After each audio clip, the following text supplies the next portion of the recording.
There's an old saying about consistency, and I wish I could remember what it was, but I know there's a lot to be said about being consistent, and that is what I have neglected to be with our podcast, Sheri Says, because Sheri always has a lot to say. But as you can well imagine, the whole business of travel got very, very serious once more. And so a lot of what Sheri has to say has had to remain either in thought or sliding onto the pages of the prompt journals that have been making their way around and impacting lives. However, to bring this year to a close, it's imperative that Sheri Says continue to have her say. And how better to close this year out than to introduce you to an amazing lady that I met, perhaps this time last year. I'm sure she'll correct me if I'm wrong. But I met a fantastic lady, and she has come in like a whirlwind and revolutionized my life. I could spend hours talking to you about her, but I'm going to allow her to take the moment and just to shine as she should, because she's the one who really has a lot to say. I take great pleasure, ladies and gentlemen, to introduce you to a wonderful friend of mine, Dr. Tazhmoye Crawford. Thank you very much, Sheri. It is indeed an honor to be introduced on your podcast, and I hope that what I have to say about sex and the Christians, it will be useful to many. All right, so let me start off with communication. A lot of people call the whole sex act it, as if we dropped from sky, as if someone did not enjoy themselves, or sometimes not enjoy themselves because some people were forced. But regardless, pregnancy came through some form of penetration, either through artificial insemination or the regular sex act where penis meets vagina and then a baby is born many months later. All right. So the average married couple, I would say, refuse to talk about the positions that they like.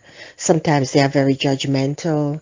You know, if the husband say to the wife, honey, let us do the doggy style, she bawl out, Lord of mercy, which woman did you go to? You're cheating on me. And she call her friends, and before you know it is one big scandal. You know, and sometimes all the man wants is a little spice in the bed. And it goes the other way around as well. Sometimes the man, the woman may say, honey, I would like you to eat me. And he would say things like, man on a bow cat. You know, he doesn't want to do that. And of course, you know the song that talks about bow cat, man does not bow. And there is also the other way around, where the woman might offer to do a blowjob, and he's like, again, from the song, she chatting on the mic, she want to chat on the mic. He does not condone that kind of thing, and all she wants to do is to spice up the marriage. Now, you have quite a number of Christian women who go to bed in their nightgown, tights, tie head, as if the night is cold. They have sex by lifting up their nightie. You would never get them, go naked, and they turn off the light. And you will never get them touch each other unless it's in the dark. She will never, approach sex, like say to her husband, honey, I'm in the mood, let's do it. It's always him who have to initiate the act. And so they would use words like, the bed is defiled if you were to do certain style. The bed is not defiled. The Bible said the fact that you get married, the bed is undefiled. So I don't know what they are talking about. And there are some women as well, they marry, and men too, but mostly women in this case, they marry for sex. Always walking around feeling horny, and you catch a brother, you marry him, and then after a few months, the sex act is over. Oh, it's better to marry than to burn, saith the Lord. So after the marriage, what? It is wrong. It is wrong. Some of these women, they don't have gynecological problem. They don't have chronic disease like hypertension or diabetes or anything that would cause them to not be in the mood or not want to have sex. They suppress the urge. You see, one of the things they fail to understand is that if you're not feeling sexy, if you're not feeling horny, it's a mental problem. It's no disgrace to feel horny. So here is what they said to me. You know, Doc, whenever I feel horny, I think it's demon playing with me, especially my husband not there, so I will not masturbate. I don't play with them say, masturbate. They don't know about their bodies, and that is why they cannot communicate about their bodies. They will not touch themselves. And I'm not saying that everybody must touch themselves, because to each his own. But if you don't know your body, if you can't explore your body, then how you going to share with someone what and what you want them to do with your body for pleasure? You know what is interesting? Quite a number of women die and don't know that the vagina or the area or the hole, whatever they call it, that carries the period and where the penis penetrates is not where the pee-pee come through, you know. They don't know that is a separate hole, you know. You would never believe this. Anyways, I also want to talk about foreplay. Foreplay is not for everybody. There are some people, as soon as you start kissing them, fondle them a little, they are ready. To each his own. If you're ready, you're ready. There are some women who lubricate very quickly and very easily. Now, if too much foreplay and she becomes too wet, sometimes you hear the man complaining, she too noisy. Oh, and they call it down there. They will never call their genitalia by the proper name. They say dick, cock. They call the woman's vagina, or the woman calls her vagina down there. So it's a God-given organ to be cherished, to be cleansed, to be kept nice and safe. You understand? Not to share with everybody like you're wearing it on your forehead. But back to the point of foreplay. All right. So some people have to feel up a long time, feel up them one another a long time, prolonged time, before they get into the mood and ready for penetration. While you have some, just the conversation alone make them ready. If you're ready, you're ready. You don't have to go by societal dictate. Another thing that I find that caused some relationships to break up, relationships that could have worked, is that they brought over to the new relationship past experiences. It's not just about judgmental and bad experiences, but experiences relating to sexual intercourse. That's the topic we're on. So with your previous partner, you liked it this way, you like when him fix you this way, and whatever. With your new partner, get to know him or get to know her. Build your own history. You understand? Now, I want to talk about marrying the pussy in bag. So from a spiritual perspective, the Bible refers to it as if you have sex before marriage, it is called fornication. But from a physical perspective, it may have its place. So here is what happened. There are some women who has enlarged clitoris. Very big clitoris. Or let me not say very big, but an enlarged clitoris. Now, some of these women wear a special kind of panties. I remember one woman said that when she was crossing the street, car almost bounced her down because her panty rubbed against her clitoris and she froze in the middle of the street because she was coming. Now that condition is called clitoromegaly or macroclitoris, right? And it's like a little tiny baby penis right there.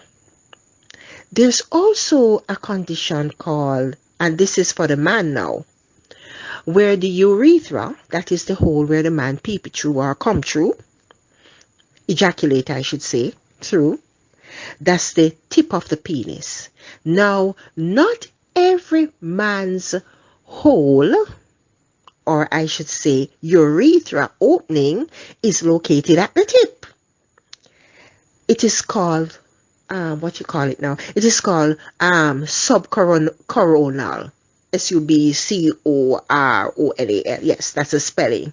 Where the opening of the urethra is located somewhere else apart from the tip, what we know to be the tip. It could be located at mid-shaft.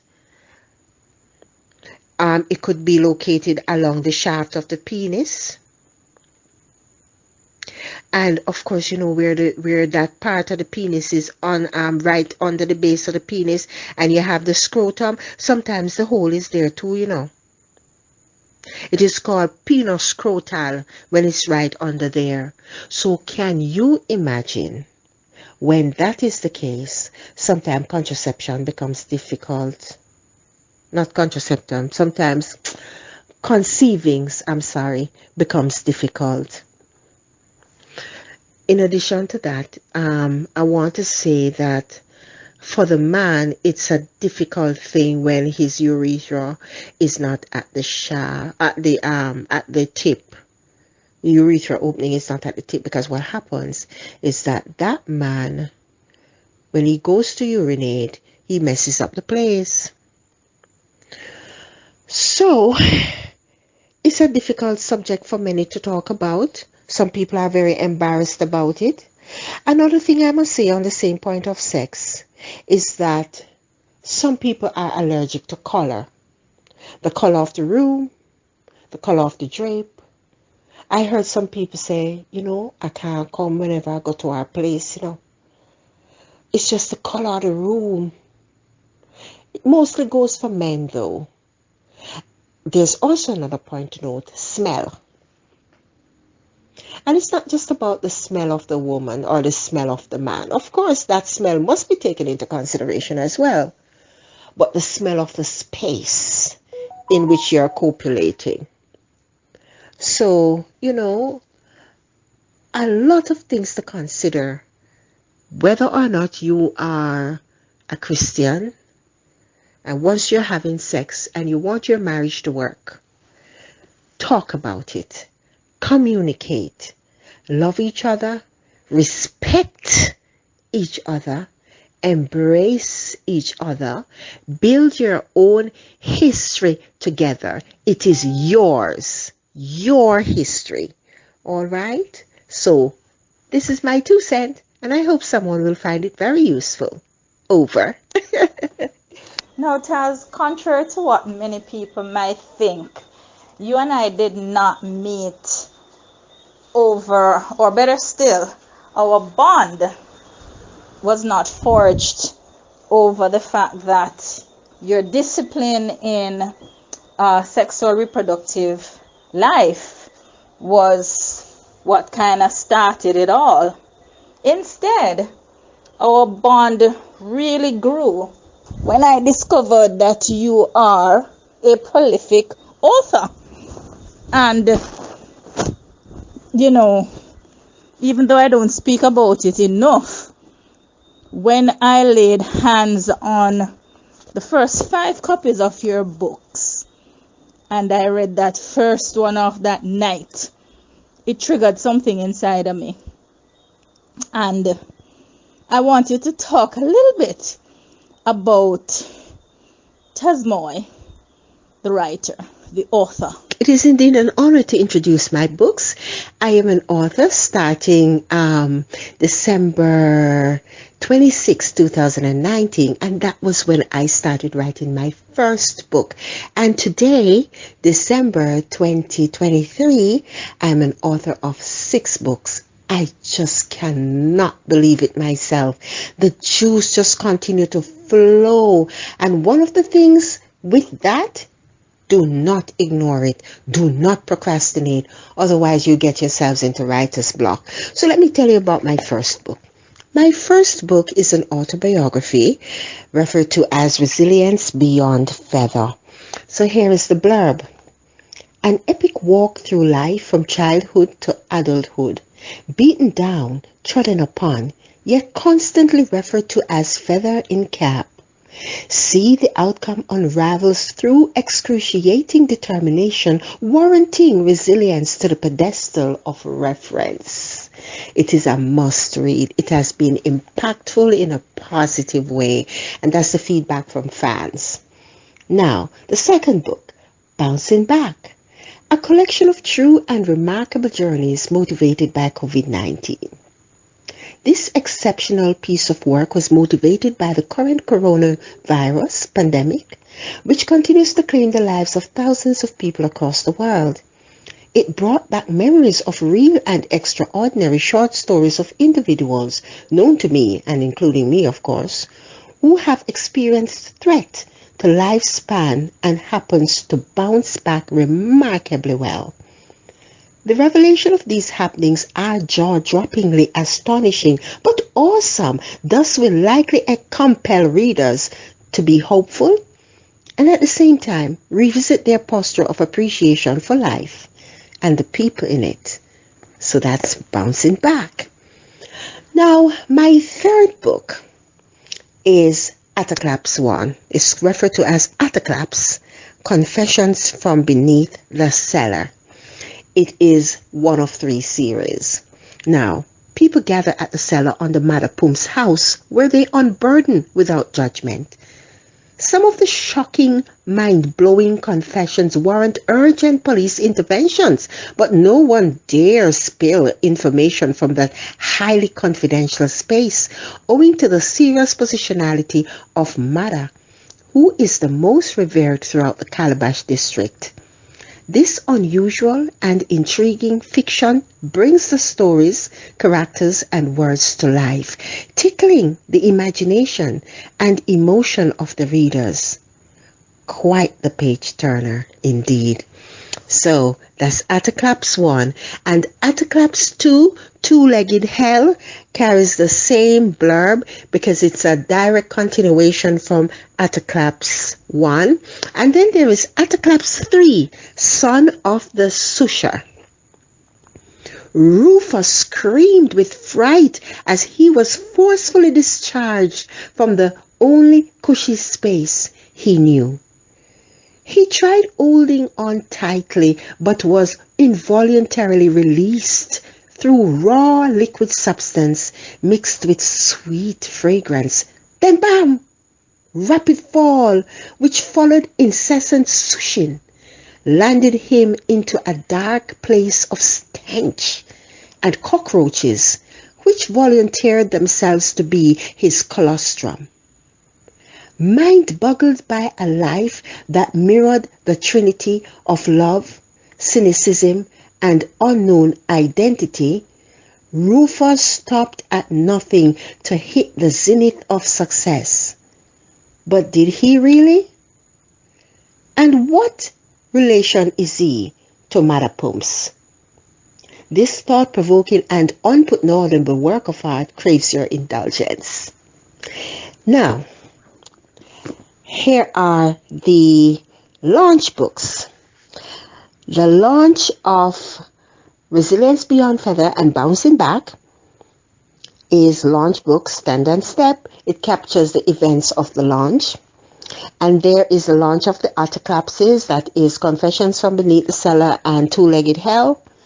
That was published in 2022 and the previous one 2020. And there is a launch of Ataclaps 3, Son of the Susher. that was published in 2022 as well.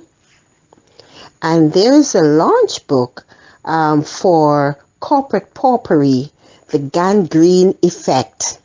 Now, that book is really phenomenal. Not that the others aren't, but corporate paupery talks about a mix-up of this and that in the workplace. And so some of you may have had that experience, so you want to check out these books. Just go onto Amazon, type in Tazhmoye Crawford in books. That's Tazhmoye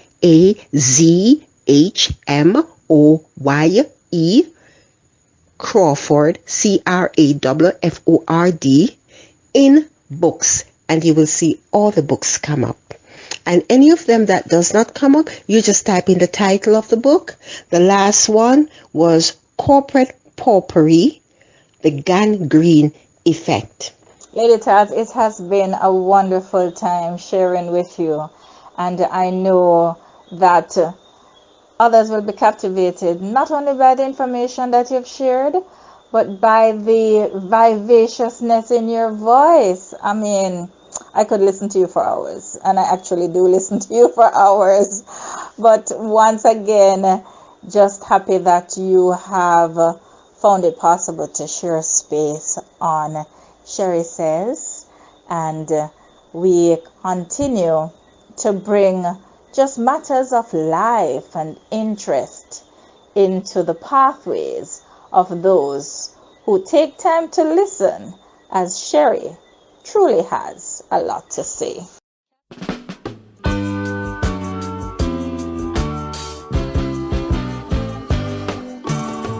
One more Jamaican gone abroad. One more disciple leave the yard. But if you think so, we are gonna stand up and wait. No way while we hold the gate for you. Nothing so at all. But I'm an Anya, I'm an Banya, I not leave ya. Figure I Canada.